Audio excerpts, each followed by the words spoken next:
Welcome, Justin Hawkins. Thank you. How are you? Yeah, not too bad. Right, good to see you. We're going to play your Eurovision tune, and we'll talk more lots after that. But how on earth do you come to be doing Eurovision? Were you a Eurovision fan as a kid, or now? Eurovision, yeah. I used to find it frustratingly watchable, you know. Just sort of watching the UK entries fail every year was always quite depressing. Right. Yeah, what are your abiding Eurovision memories? The oven-ready turkeys. The Swedish entry from, I think it was 2002 or something. Yeah. The Olsen brothers doing Fly on the Wings of Love in 2000. I don't remember that. No, it's just two old Danish guys. Right, yeah. Who, you know, not only was it On the Wings of Love, but they thought it was necessary to say fly as well. Right. Which I always liked, you know. And Gemini 2003 with the Bye Bye Baby.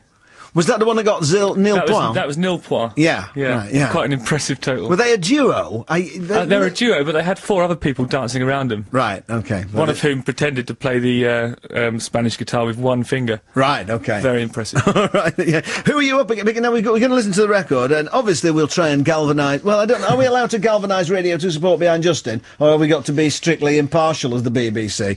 You know, I think you're allowed to galvanise. Right, well, everybody vote for Justin to go to Eurovision. We'll play the tune. Who are you up against? Brian Harvey, formerly of E17. Yes. Big Brothers. He was the little one with the backwards hat on, wasn't he? No, I think the hat was always the right way round, but it was unusually large. Right, yeah. What is it? It was high. It was a high baseball cap. What was it? Like a pea on a drum kind of look? yeah, a bit like that. Right, yeah, right. So there's him? Him. Big Brothers, who... Yeah, they're a rap group. Right.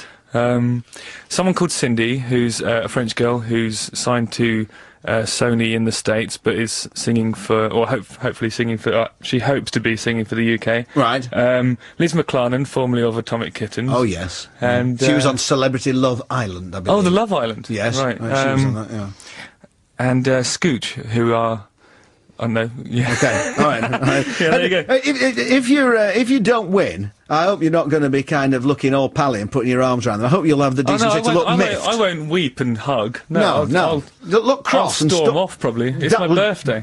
Is it what, on Saturday? Yeah, and I'm not having defeat. Well, not graciously anyway. Absolutely, but that's what we would want. That's what we would. Shall we hear it then? Yes. All right. This is you and someone else. Who's the other half of this? Beverly Brown. She's a Fabo singer you might not have heard of. She's had an album out about 4 years ago, but she's a mate of yours, is she? Yeah. Yeah. Okay then. This is Hawkins in Brown, and it's called "They Don't Make 'Em Like They Used to." Let's see.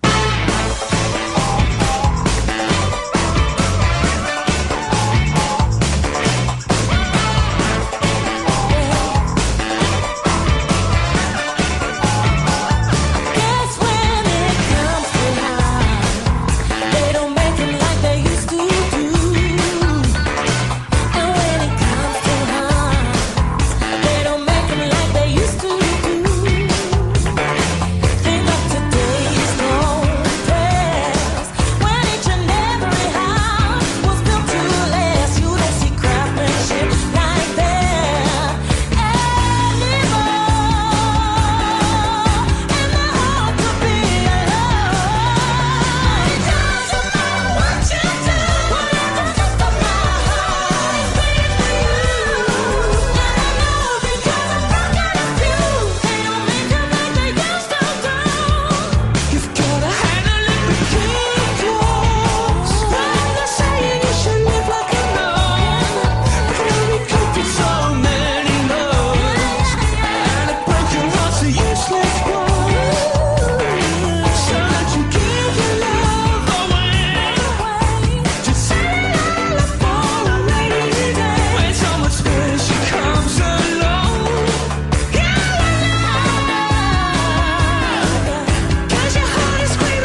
What do you reckon, Sal? What do you reckon? Perfect Eurovision. I just said it, and I mean it. They don't make them like they used to by Justin Hawkins and Beverly Brown. The screaming's still in good fettle then. Yeah, it's nice to hear that, isn't it? The reassuring presence of screaming. Nice to have that. And is it going to be a catsuit moment on Saturday night? No, not on Saturday, because I don't think I can shoehorn myself into one. I need to work on it, and then if we get through this, then I'll certainly wear a catsuit for the May the 12th final. Where is the Eurovision? It's in Helsinki. Oh, that'd be all right. We're a nice little trip, wouldn't it? That's catsuit weather up there, isn't it? Yeah, I would have thought so. Yeah.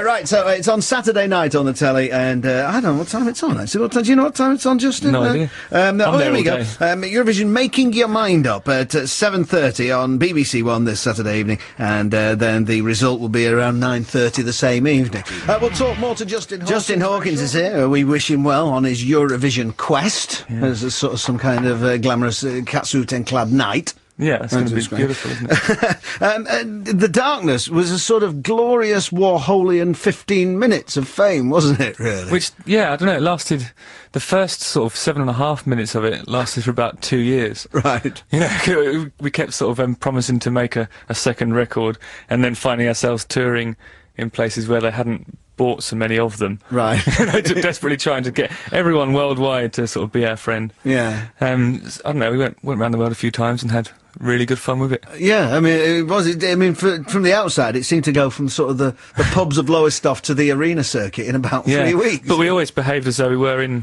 arenas, or beyond that even. Yeah. You know? And by the time we got to arenas, it was like a pub show, but in an arena. It was. So you'd always sort of dressed up and strutted, even on the small kind of beer crate stages. Which is one of the reasons why we're always sort of frowned upon. People didn't take us especially seriously, I think, because, you know. Well, I mean, that's the interesting question, really, in taking seriously. How seriously? Deadly. I'm going to stop you there. Deadly. Deadly serious throughout. I mean, but anybody who puts out a record called One Way Ticket to Hell and Back. An oversight.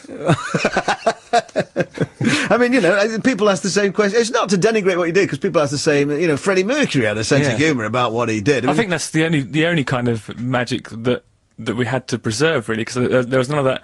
Are they gay, or are they straight, or are they married, or are they not married? Everything's sort of in the public domain, really, apart from whether or not we're serious. Right. So it's always important to shroud it in mystery by insisting that we were deadly serious whilst having album titles like that. You see, I always sort of envisaged that people in England would sort of detect some irony in it, and people in America would just embrace the full, glorious, full-on kind of... Well, I think it was a bit of both in wherever we went, really. Right. Apart from Malaysia, where they all loved it. Right, OK. So what happened? It wasn't as much fun for a long time. I think once it became like huge worldwide, that's where the edge of it sort of fell off for me, and it wasn't as much. You know, I always preferred to be, you know, the underdog, and just sort of it was the punk vibe of not really caring, and prefer the getting there. I prefer taking the risks than the sort of clinging on to what you had, really. So what did you do? You left, effectively. Yeah, I've quit, and then I spent the last 6 months doing absolutely nothing. Yeah. I've been sort of working on a solo record, but not with any urgency. Right. And now I'm going to do Eurovision. Then I'm going to have another 6 months or so, sit on my backside, and take it from there. I mean, the Darkness, I mean, presumably it doesn't exist. It can't really. Well, no, I think it does, yeah. Does it? Although the remaining or surviving members are doing their own thing, I think. It's difficult. Always difficult to I think it's difficult. I don't know whether they call themselves the Darkness. Well, I mean, you can change members of a group, can't you? It's always difficult changing the singer, I think, isn't it? It is difficult. Ultimately, though, I was only ever a member. Right, you know, yeah. It's still a collective that exists. Yeah. Well, yeah, I mean, I think he was the driving force behind it, you know. Was it difficult? Did it make it more difficult, sort of leaving your brother in it a bit? Yeah, it does. Yeah, that made it hard, because it's, you know, you're leaving people in the lurch, and you sort of feel as though you don't necessarily owe them a living, but you certainly contribute to it by by keeping it going, and I couldn't do it anymore. So are you on reasonable terms, or is it still a bit raw? It's like when you split up with a girlfriend. You know, right? It's not much contact, really. Really? Yeah. No, that'll pass, though, won't it? Blood's thicker than water and all that stuff. Well, absolutely, yeah. I think, and were you kind of, were you suffering from the old nervous exhaustion for a bit? Nervous exhaustion, yeah, caused by immense cocaine use. Right, was that what it was? Yeah, completely. Yeah. So, but you're sorted now, are you? Yeah, 7 months without a granule. Right, okay. Well, you look pretty... or a drop of alcohol. Oh, right, well, you look well. You look well on it. You look very healthy. Because you got a bit thin, didn't you? I did get a bit thin. Yeah, now I'm a bit fat. Well, I wouldn't say that, but you look well. Somewhere between. really. So maybe a solo album, what, later in the year, by the end of the year, possibly? I wouldn't promise that, to be honest. Okay. Early next year, perhaps. Yeah, all right, taking it. I'm not in much of a hurry to get back into all that stuff, really. All right, well, we look forward to seeing. There are some surprises with the presentation of the song on Saturday night, aren't there? Well, I've told you the only actual surprise, but I'm sure you'll keep it to yourself. I will keep it to Although, no, actually, I have invented something. Oh, go on. Which will be unveiled on the night. Yeah? Oh. Yeah, I don't want to say much more than that. All right. Well, look, good luck with that, and lovely to see you. Thanks very much.